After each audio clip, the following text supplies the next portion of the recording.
Is buying a motorhome at a show a good idea? I get asked this question constantly, and the annoying but honest answer is it depends. Shows are absolutely fantastic for research.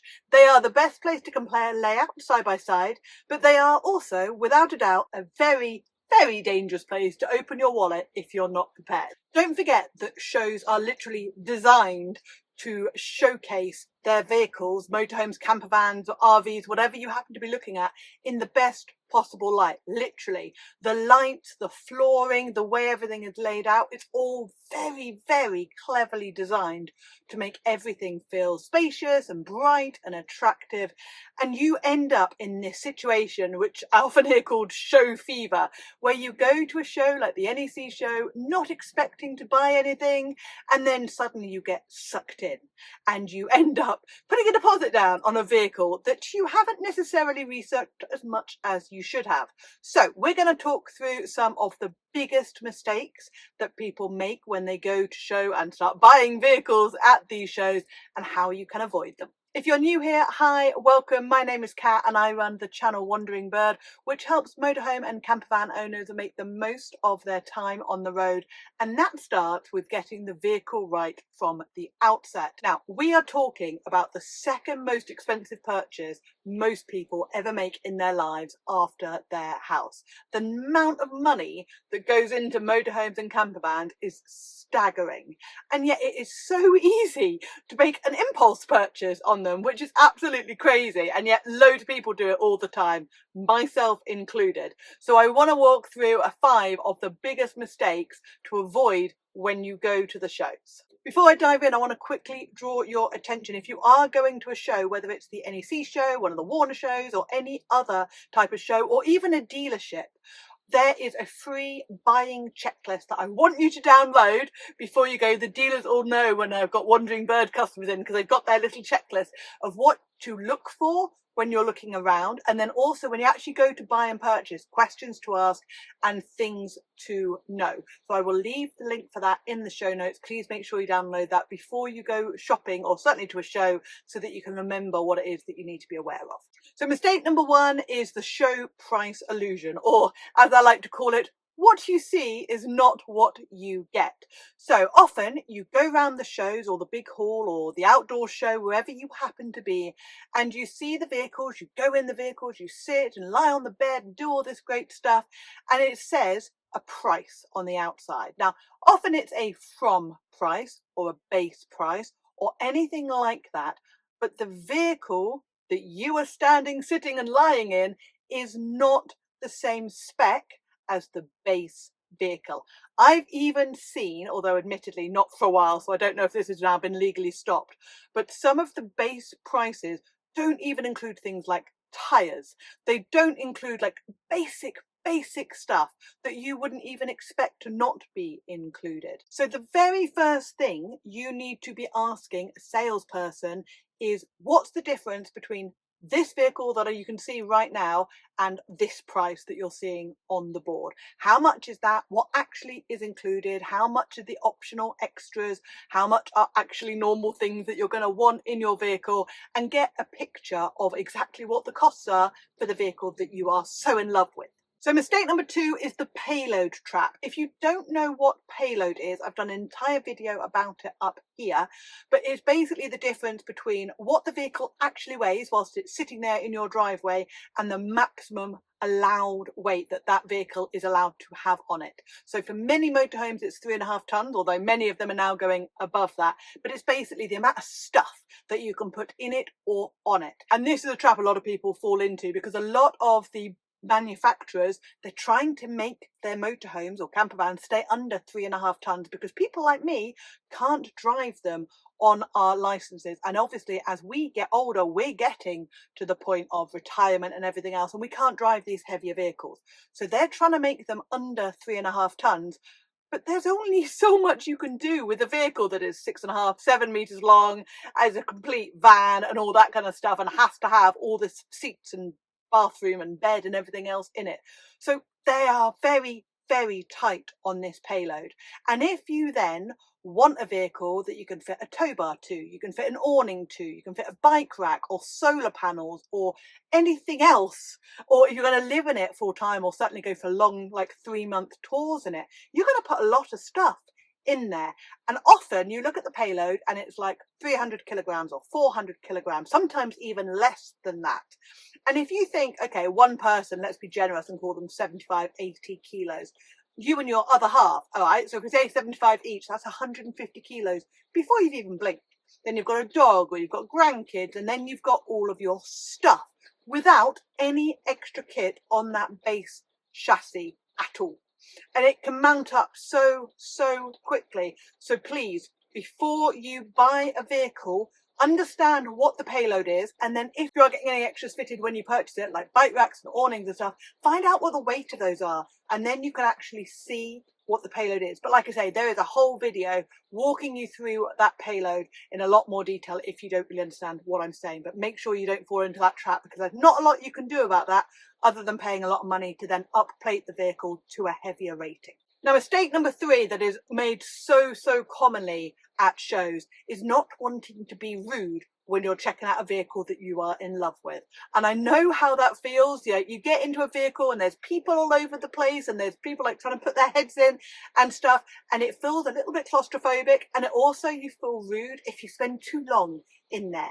You're about to drop a lot of money, whether it's 70,000, 100,000 more, whatever amount of money that is on that vehicle, it's a lot of money. You want to make sure it's right for you. You want to make sure you can go into the bathroom and sit on the toilet and close the door. You'd be amazed how many vans you can't do this in. You want to make sure you can go in the shower and do the funky chicken. If you're new to the channel, that is literally my imitation of girls trying to wash their hair, is doing the funky chicken. If you can't do that, does that bug you? It would bug me, but that's one of my issues. If it doesn't bug you, maybe you're smaller than I am, fine. But can you do that? Can you lie on the bed? I'm 5'11". There are a lot of beds that I am too long for. Certainly lengthways beds. They're often not quite long enough for me to be comfortable when you've got pillows and everything else on there. If you've got drop down beds, if you're tall, can you walk underneath them? Again, you would be amazed. And in the show, they're brilliant because they go up, right up to the ceiling. But when you've got a mattress or you've got bedding on them, they come down 2 or 3 inches, at which point you're going to whack your head every time you walk through them. This is so important to check. Like, if you are in the bed, if you've got a drop down bed or you've got a bed that you make up every night, can you get to the door if there's a fire or an emergency? Again, you'd be amazed how difficult it can be in some of them. Can you get to the hob to make a brew? Can you open the fridge? Can you do things if there's more than one of you in this space? It is really important to sit there in the van, don't worry about everybody else, and check all of these different things. The other thing that I want you to do is sit in the van and imagine it's rainy and horrible like it is right now. It's a horrible rainy day here. I'm stuck in the van.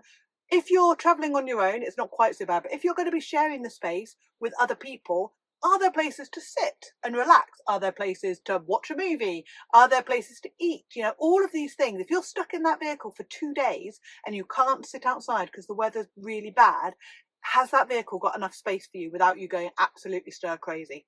Really important, and do not feel pressured by other members of the public who are just looking because it's fun to look, to move out quickly. It's fine. Take your time. If you do know that you are going to buy a particular vehicle, I highly recommend you get to the show as it opens and you go there first.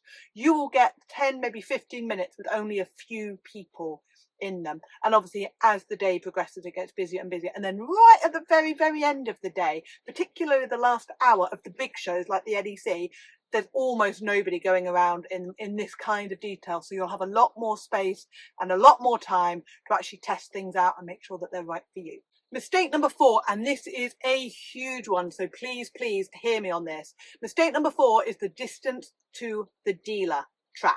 So you live in south of England. If you go somewhere like the NEC show, you have got dealers coming from all over the place to the NEC in Birmingham. If you buy from a dealer in, say, Manchester, or even worse, Scotland, because they are cheaper than the dealer down the road from you in Hampshire or wherever you are, That's a huge distance that you have then got to travel if anything goes wrong with your lovely shiny new vehicle when you get it. Now, they may say, it's okay, we have approved people all over the country, but those approved people don't want to do the work that some other dealer has gone and sold and got all the money for. So they often prioritize their own customers and fit you in months down the road, which means that in order to get your vehicle fixed or sorted or updated or whatever it is in a timely manner, you have to go back to your original dealer, which could be the other end of the country. So it is so important that you pick a dealer within a driving range that you are happy with if anything goes wrong with that vehicle once it's delivered and it can be fixed under warranty. Next mistake is getting blinded by the excitement of the show. It kind of ties into the show fever, but it specifically relates to the reality check. So the first thing I want you to be aware of is the delivery date. So the delivery date, it will vary based on manufacturer and the model that you get and all that kind of stuff. But look at the delivery date and ask, is that an estimated date or is that set in stone? If your vehicle doesn't arrive by this date, will there be some sort of rebate or whatever? What is the deal if that vehicle doesn't arrive? Or could it be pushed 2, 3, 5, 12 months into the future? Like, what are the repercussions here? So that's something to be really, really careful and ask these blunt, very direct questions, and ideally get it in writing as well before you sign the contract. The second thing to be aware of are the finance options. So obviously every dealership has its own preferred financial institutions that it works with, and they normally get some sort of cutback or something from recommending people to go down to motorhome finance with a particular company. At the shows, those finance options are generally a much higher APR, or they require much more than you might get in another setting at another time. So it is really important, if you're going to buy your vehicle on finance, which most people do, no shame in that, but if you are going to use finance, make sure you do your own research on what kind of deals you can get, how quickly you can get them, repayment options, early repayment terms, all of that kind of stuff. You can even sit at the show and do your quotes online and take it back to the dealer and go, well, I found this. They might be able to match it with the finance option. You don't know, but make sure you do your own research. So those are 5 of the big mistakes to avoid when you are buying at a show. Sadly, there are many more mistakes to avoid when you're buying a motorhome or campervan, whether it's brand new or used. If you would like some more advice and some things to avoid, things to look for, how the whole process works, I'm actually running another one of my buyer beware workshops. These have been really, really popular in the past, and I'm running it now in time for show season so that you can be as prepared as possible. If you'd like to come and join me on that workshop, all the information will be in the show notes for you. Also, don't forget to get that free download of the checklist and things to look for. That will also be in there as well. I hope you found this video useful. If you did, don't forget to follow for part 2, which will be coming up very, very soon, and I will see you on the next video. Take care.